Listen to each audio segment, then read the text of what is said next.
Let's be honest, the ending of the Grand Slam season was a bit underwhelming. And I'm not blaming Jannik Sinner or Taylor Fritz for that. I mean, should I be mad at Jannik for being undeniably the best player on the hard courts this season? No. Or should I be one of those guys who says that players like Fritz don't deserve to be in the finals of majors and these spots are reserved only for Sinner, Djokovic and Alcaraz? Absolutely not, cause I'm not a goofy, but I do feel like this US Open final was unfortunate. It lacked drama, it lacked suspense, and dare I say it, it lacked aura. And honestly, there is not much to say about the match really. It happened, I guess. So instead of talking about the match specifically, I want to talk about something that piqued my interest during the US Open, and is the overall discourse around Jannik Sinner. Everybody knows about the whole two positive doping test debacle that polarized the whole tennis world. One half defended Jannik and the other labeled him as a cheater, and truthfully, I'm not a Jannik Sinner enjoyer. Some have even called me a hater, but the way some people are trying to diminish his accomplishments seems desperate. And it does feel like there is an underlying motive for those Sinner deniers. Yes, the fact that he played at Indian Wells and Miami Masters seems bogus to me, even if he was innocent of doping intentionally. But let's be real, the positive tests happened in March. They didn't happen in January when he won the Australian Open. They didn't happen this week as well. So the attempts of trying to make it seem like his biggest achievements this year were reached because of the juice are just weak. I understand jokes, and I will make harmless juice jokes towards Jannik until he retires probably. I can admit that, but there are people who hide their desire to push their negative agendas behind mottos like "I'm just fighting for equality," "I'm exposing the establishment" or some BS like that. But everyone with any ability to think critically understands that these people are just desperate for attention. And the biggest perpetrator of that is Nicholas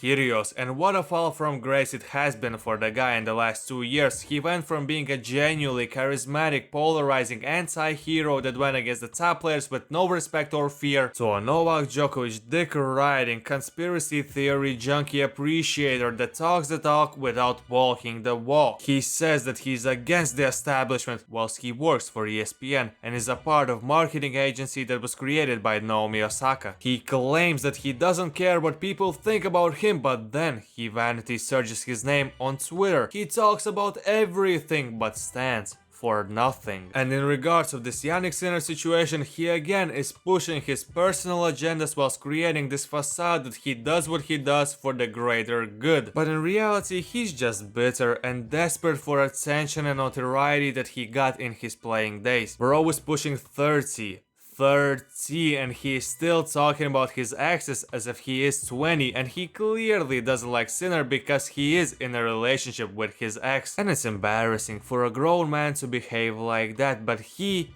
does it proudly, which is the saddest part. Once upon a time, Nick was my favorite player in tennis. I appreciated his bravado, I appreciated his ability to be that player to whom the casual fan would gravitate to. I appreciated his talent on the court. But unfortunately, that's in the past, and I guess I just have to accept it and just take it easy, my friend.